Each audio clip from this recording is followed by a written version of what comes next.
Kamusta mga kaibigan? Ako po ang inyong ka-istorya James at malugod kong inaanyayahan kayong sumubaybay sa aking YouTube channel na naglalaman ng mga kaalaman at mga kwento tungkol sa kasaysayan. Mula sa mga kamanghamanghang kabihasnan hanggang sa mga digmaan at pagbabago, tayo ay maglalakbay sa mga kahangahangang yugto ng nakaraan. Huwag kalimutang mag-subscribe, likes at comment para lagi kang updated sa aking mga bagong video. Sa patuloy nating pagtalakay sa mga nakakatakot na mangyayari sa hinaharap sa Pilipinas, mahalaga na tandaan natin na sa tuwing nag-uusap tayo tungkol sa mga hamon, ay may oportunidad upang paghandaan at labanan ang mga ito. Hindi natin dapat katakutin ang hinaharap, bagkus ay magsilbing hamon na dapat nating harapin at malampasan. Sa pamamagitan ng pagkakaisa, pagkamalikhain, at pagtutulungan, tayo ay magkakaroon ng lakas at kapasidad upang maitaguyod ang isang mas malakas, maunlad, at ligtas na bansa. Isang daan tungo sa pagbabago ay ang pagtatalakay sa mga pangyayari na tinataguriang, nakakatakot, at ito ang papag-usapan natin sa mga talakayang susunod.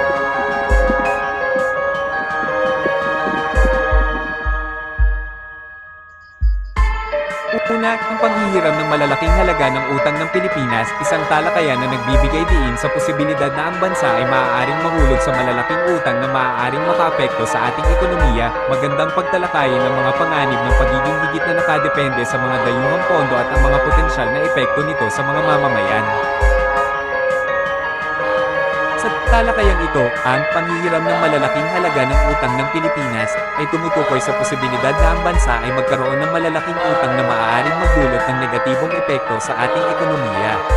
Ito ay isang seryosong isyu na dapat pagtuunan ng pansin. Ang panghihiram ng malalaking halaga ng utang ay nagpapahiwatig na ang gobyerno ng Pilipinas ay umaasa sa pagsasagawa ng mga pautang mula sa ibang mga bansa o mga internasyonal na institusyon upang mapunan ang mga kakulangan sa pondo.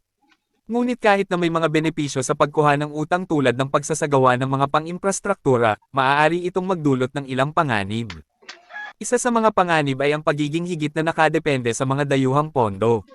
Kapag umaasa tayo lamang sa ibang bansa para sa mga pautang, nagkakaroon tayo ng mas mababang swerenya sa pagpaplano ng ating mga ekonomiya. Maaaring maging limitado ang ating kalayaan sa paggawa ng mga makabuluhang pagbabago at mga pulisya na kailangan natin para sa pangmatagalang kaunlaran. Ang malalaking utang din ay maaaring magdulot ng pagtaas ng mga gastusin sa pagbabayad ng interes at prinsipal ng mga utang na ito, at maaaring magdulot ng pagsasakripisyo sa iba pang sektor tulad ng kalusugan, edukasyon, at infrastruktura. Ang mga mamamayan ay maaaring mabawasan ang pangkalahatang kahandaan sa mga hamon at oportunidad na maaaring lumitaw sa hinaharap. Sa kabuuan, ang talakayang ito ay mahalaga upang maunawaan ang mga panganib na kaakibat ng malalaking halaga ng utang ng Pilipinas. Dapat nating suriin at pag-aralan ang mga konsekwensya nito sa ating ekonomiya at mamamayan. Mahalaga rin na magtalakay tayo ng mga alternatibong paraan ng pagsisimula ng ekonomiya at paglikha ng mga oportunidad para sa pag-unlad ng bansa nang hindi umaasa lamang sa malalaking utang.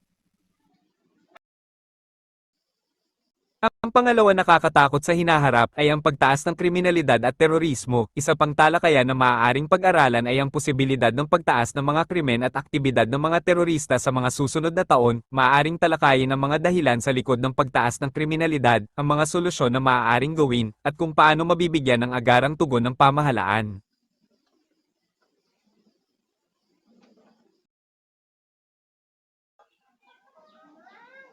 Ang ilang posibleng dahilan sa pagtaas ng kriminalidad at terorismo na maaaring talakayin.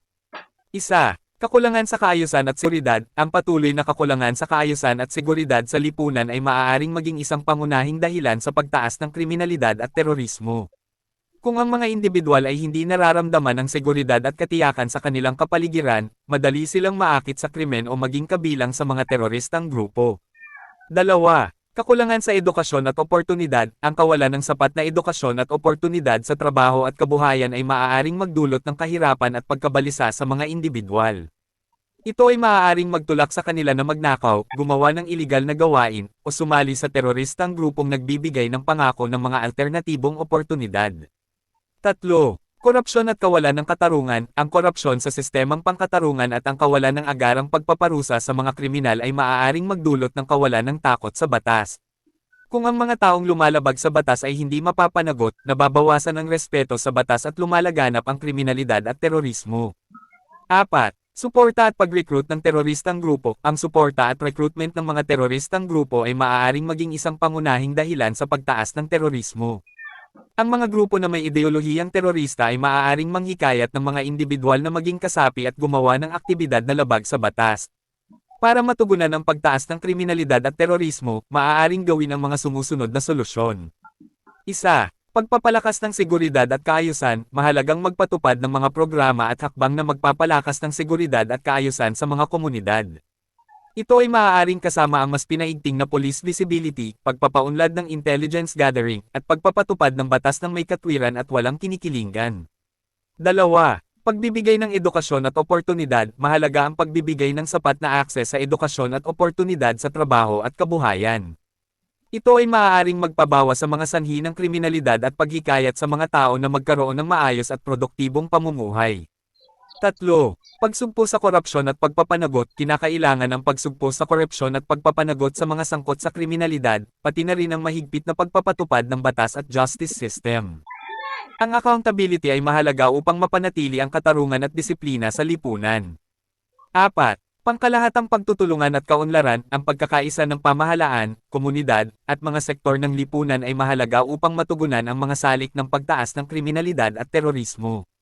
Layunin dapat na palaganapan ang pagsasaayos ng buhay ng lahat, katiyakan sa seguridad, at pagkakaroon ng mas magandang kinabukasan para sa bawat mamamayan. Ang agarang tugon ng pamahalaan at lisensyadong pagpaplano at pagsasagawa ng mga solusyong ito ay mahalaga upang maiwasan o mabawasan ang pagtaas ng kriminalidad at terorismo sa bansa.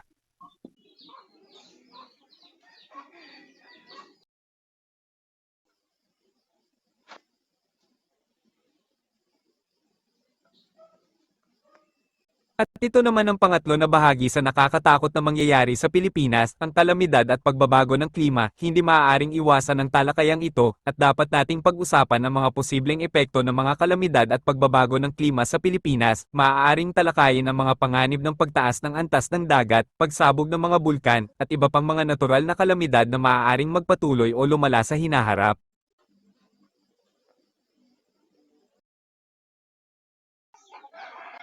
Tunay nga, hindi natin maaaring talikuran ang usapin ng kalamidad at pagbabago ng klima. Ang mga epekto ng kalamidad at pagbabago ng klima ay maaaring magdulot ng malaking pinsala sa Pilipinas. Narito ang ilang posibleng aspeto na maaaring talakayin. Isa, pagtaas ng antas ng dagat. Ang patuloy na pagtaas ng antas ng dagat ay isa sa mga epekto ng pagbabago ng klima. Ito ay maaaring magdulot ng pagbaha at pagbabaha sa mga baybayin at mga puok na malapit sa dagat.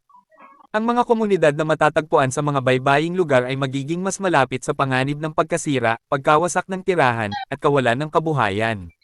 Dalawa, pagsabog ng mga bulkan. Ang Pilipinas ay matatagpuan sa Ring of Fire, at may malaking bilang ng mga aktibong bulkan. Ang pagsabog ng bulkan ay maaaring magdulot ng malawakang pinsala sa mga komunidad na malapit dito.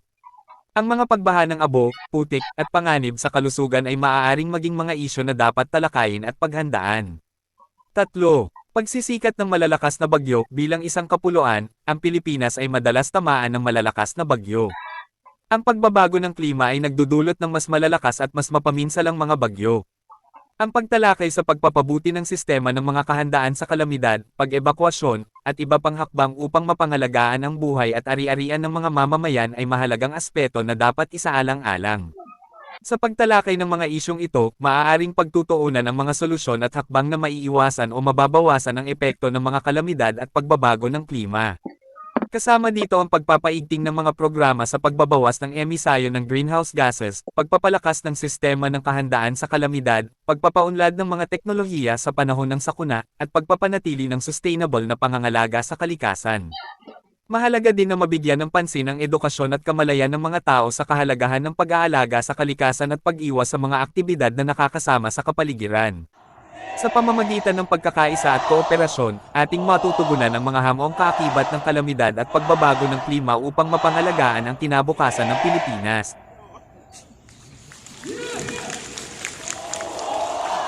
Sa kabila ng mga hamong at pagkakataon ng nakakatakot na mangyayari sa hinaharap, hindi tayo dapat mawalan ng pag-asa. Sa bawat suliranin at panganib, may kasama rin itong pagkakataon para sa pag-unlad at pagbabago. Mahalagang magkaisa at magtulungan tayo bilang isang bansa upang harapin ang mga hamon na ito. Tandaan natin na ang pagbibigay ng tamang edukasyon, pagpapahalaga sa seguridad at katarungan, pagpapaunlad ng ekonomiya, at pangangalaga sa kalikasan ay mga hakbang na maglalayo sa atin mula sa mga nakakatakot na pangyayari. Nagkakaisa tayo bilang isang bansa, walang kahindek-hindek na hamon ang hindi natin kayang malampasan. Sa ating paghahanda at pagkilos ngayon, ating mababawasan ang posibilidad ng mga panganib at magiging handa tayo sa hinaharap. Huwag tayong mawala ng determinasyon at patuloy na ipakita ang ating pagmamalasakit sa ating bansa at kapwa Pilipino. Sa gitna ng mga nakakatakot na panahon, sama-sama tayong lalaban, nagtutulungan, at nagmamalasakit para sa isang mas maunlad at ligtas na hinaharap. Iwan natin ang mga pag-aalinlangan at magsilbing ilaw sa iba sa pamamagitan ng pagiging tapat sa ating mga responsibilidad bilang mga mamamayan.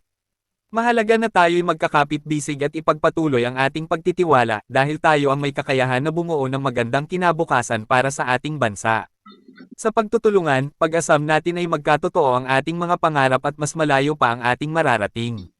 Sa ating paglalakbay tungo sa isang maunlad at progresibong Pilipinas, isang bayang malaya at ligtas, tayo ang mga tagapagtaguyod ng pagbabago.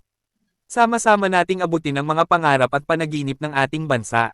Maraming salamat sa inyong pakikinig at paglahok sa talakayang ito.